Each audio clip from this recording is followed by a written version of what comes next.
Hi everyone, I'm going to react to Demon Slayer Season 2, Episode 12, and things are gonna get real flashy. I'm assuming it's gonna focus on Usui, since he's all about being flashy and whatnot. So last episode, Tanjiro is facing, what's her name?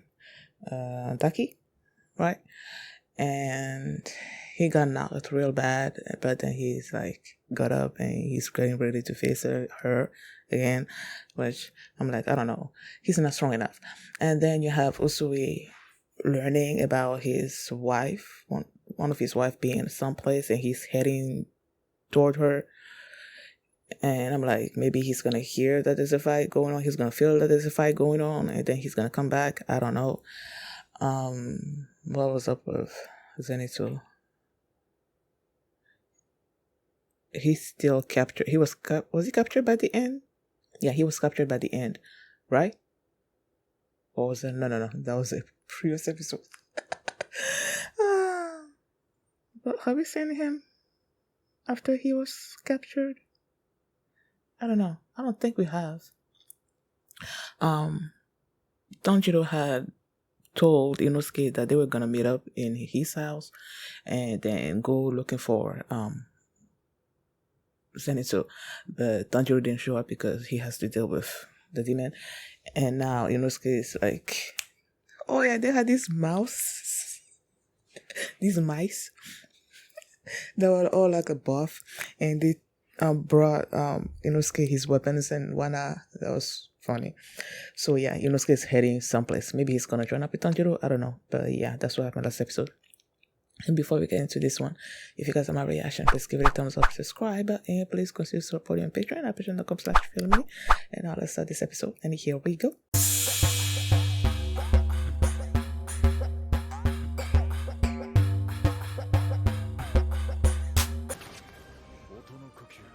音の呼吸、うちの方。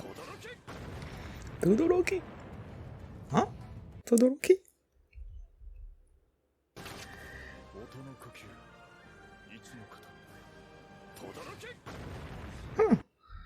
音の呼吸。音の呼吸。一の方。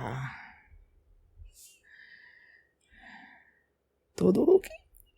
After the episode ended, I was sitting here just to go back and look at all the amazing, beautiful stuff that were happening this episode, Okay, let's start with Usui, right? He was looking for Hinosuru, and he found her bound in these cloth looking thing that this demon gave her.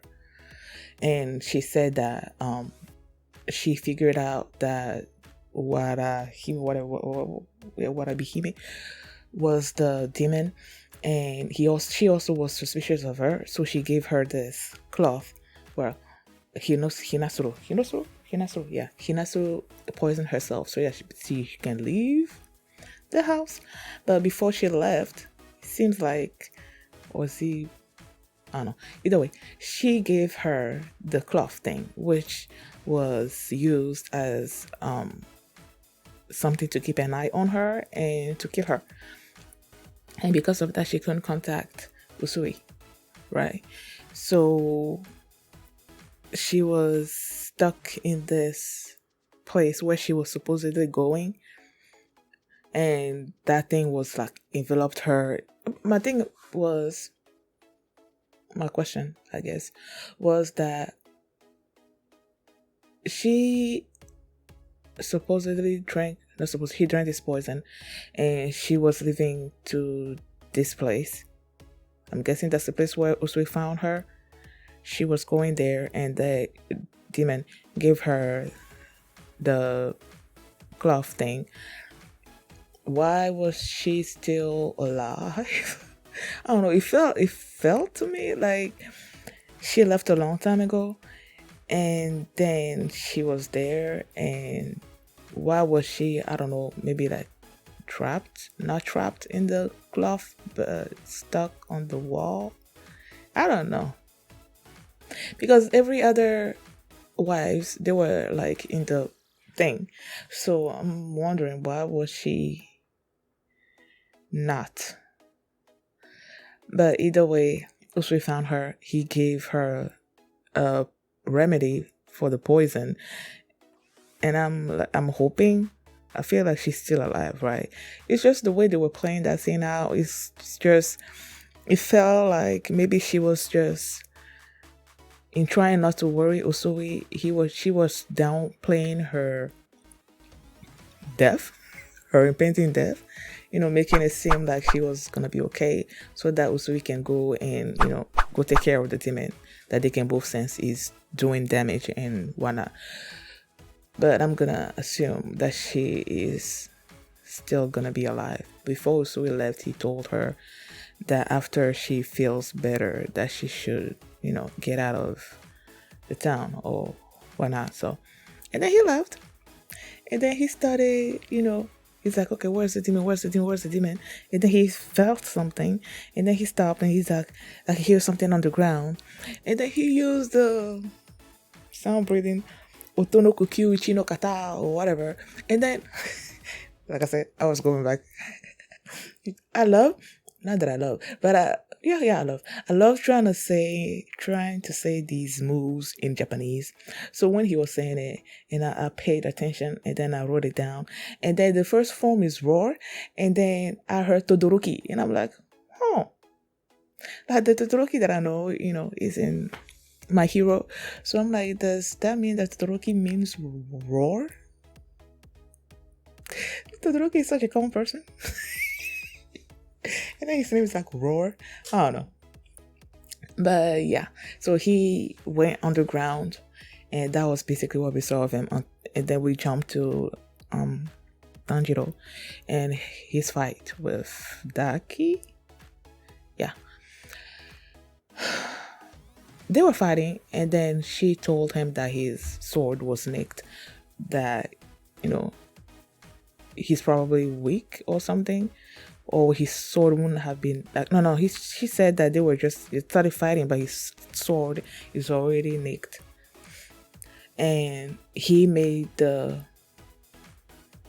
way they played it out. I'm like, okay, does that mean that the thing being nicked, does that have like another significant? Does it have a more meaningful meaning, I guess? And then that's why Tanjiro is like, that the swords gets nicked when the wielder is basically weak. Basically, it's his fault that the sword was nicked. And then he started talking about how water breathing was not really compatible with him, and that when he's doing the Hinokami Kagura, the sun breathing, he feels stronger. His swords, his slashes are harder, I guess. He feels stronger when he's using that. He's like, he's more compatible with that. But then it's like, it's hard on him as well. And he's saying that he can, like, when he was training, they did this flashback that where they showed him trying to do the Hinokami Kagura, and then he did the one move, and he was trying to do a second move, and then he fell down, and he was in pain. And then he's like, it's really hard for him to do two moves at this one after the other or something. And now he feels like he can do that. And then he did the move, and then he was doing the second move, and the second move turns out there's like another part to it. When he did the first one, I think the demon evaded it of it, and then it looked like they cut off his neck. It looked like she cut off his neck, which I really didn't think that was happening. So Tanjiro just like showed up behind her, and he was gonna do the second move that accompanied that one. But then, like, he saw the thread, but then the thread got caught, and I'm like, the demon is really fast. So Tanjiro's moves were not fast enough, I guess, to decapitate her. And she flunked him, right? And he fell. Then he got back up, and he's like, he can't let anybody, he has to do this, he has to kill the demon, he can't let anybody else suffer what they have suffered. and he launched this attack, and that's when it cut with him. So we don't know what happened after that. And then they were like, okay, if you sometimes earlier or something or other, and then you see Inosuke. These women were running away from him because she's like this boar that was doing rampage or something or other, and he showed up in this house, and then he found where the demon was or something or other.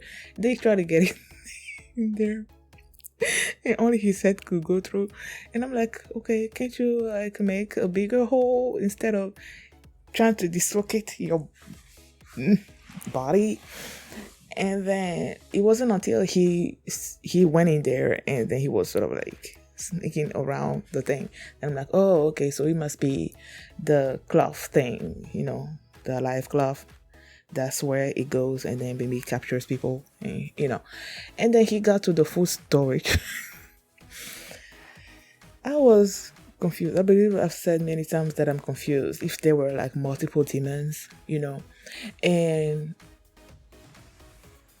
this episode basically explained that to me, because you have Daki fighting Tanjiro somewhere over there, and then you have this demon or whatever having all these people, capturing all these people, all these other people that are dead around and all that, and then the thing was speaking by itself. So I'm like, okay, but it seems like, I don't, did she leave some of her bandages?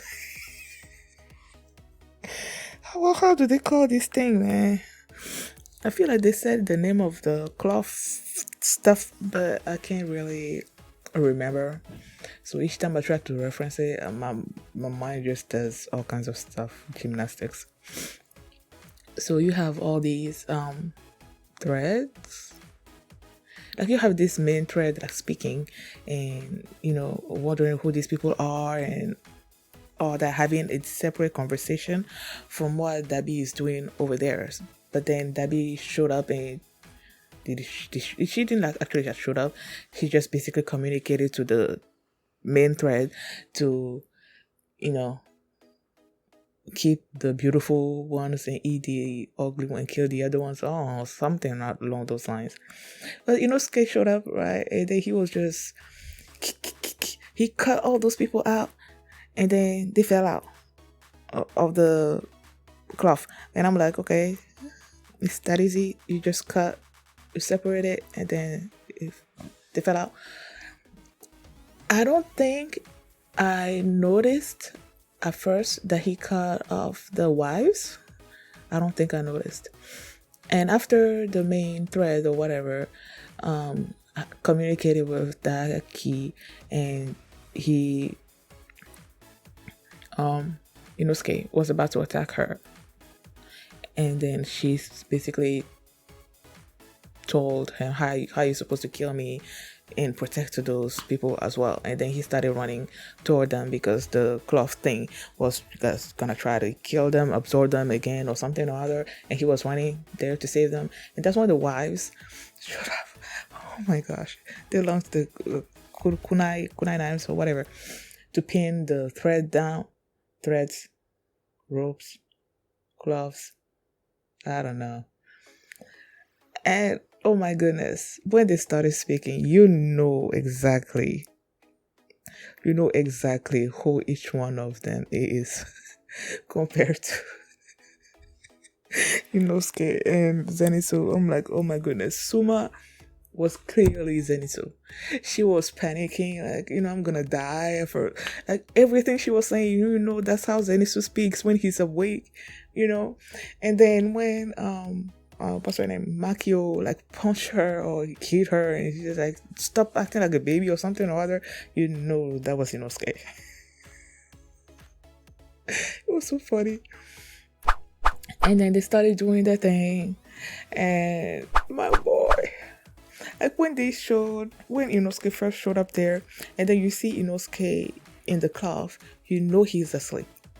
Like you can see he's asleep, and you forget about him for a second, and then he just like showed up, and he does his Oh, I didn't write it down. Okay, I was gonna. I guess I'm gonna have to.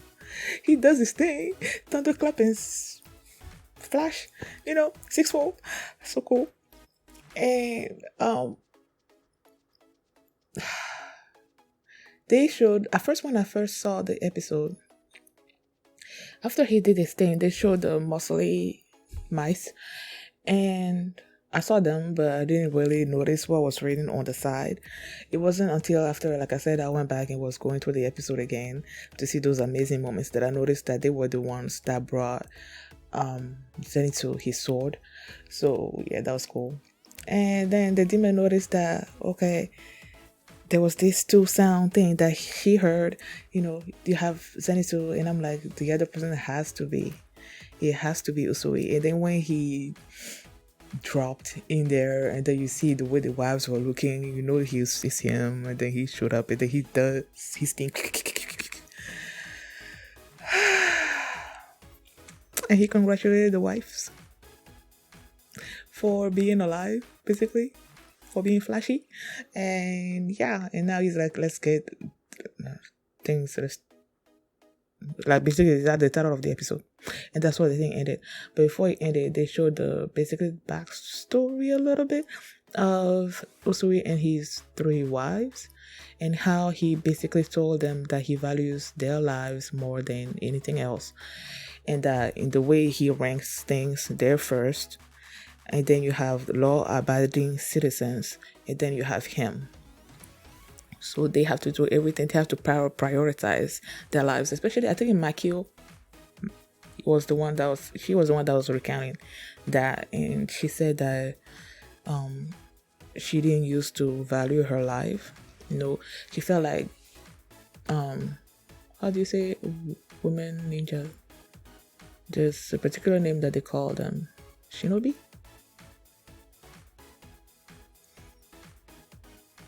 Like there's a term for male ninjas, and then there's a term for female kunoichi. Yeah, kunoichi. As a kunoichi, they don't really have the strengths that shinobis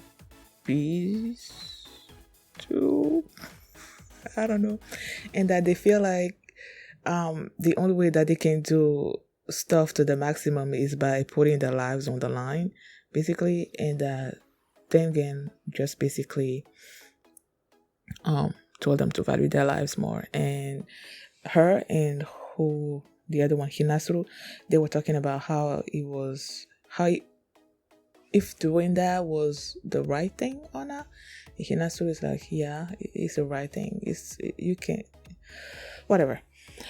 So now they basically value their lives, And then Hisui just patted them on the heads, and you see Suma started to cry again. I love her. I don't know why her stuff was funny. You know how I hate it? Like, I'm pretty sure a lot of people hated Zenitsu at first when he showed up with his crying and everything. But when I saw her, Suma, in this episode, it didn't feel like that to me. Maybe because I was used to Zenitsu's crying and stuff. I don't know.